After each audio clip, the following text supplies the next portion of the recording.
Est-ce que vous connaissez la différence majeure entre les États-Unis et l'Europe? Eh bien, c'est ça. Aux États-Unis, religion et politique sont inséparables. Et s'il y a bien un homme qui l'a compris, c'est Donald Trump.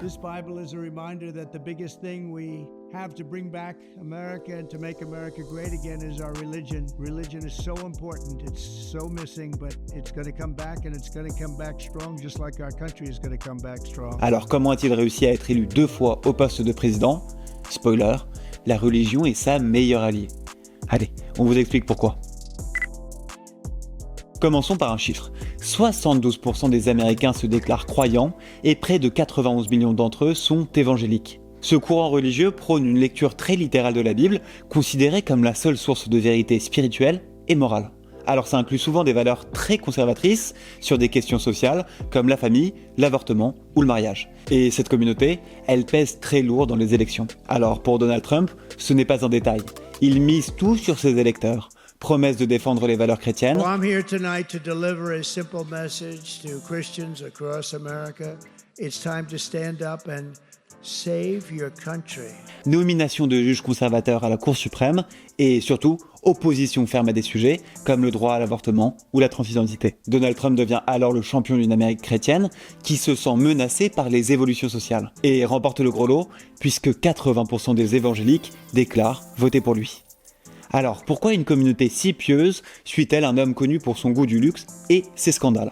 La réponse, c'est le pragmatisme. Pour beaucoup d'évangéliques, Trump n'est pas un modèle moral, mais un instrument de Dieu.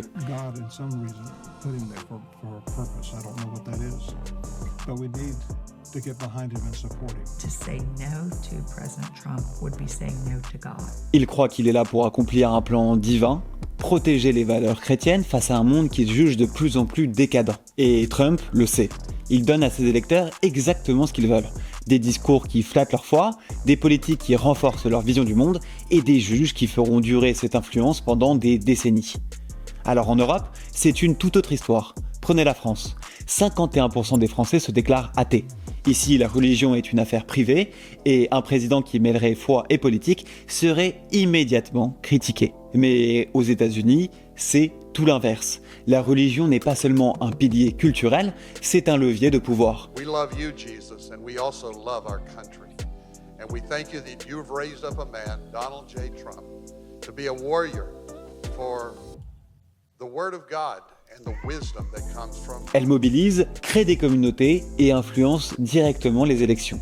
En cultivant le soutien des évangéliques, Donald Trump a non seulement consolidé sa base électorale, mais il a également façonné des politiques alignées sur leurs valeurs. Et si la foi soulève supposément des montagnes, elle peut surtout faire élire des présidents.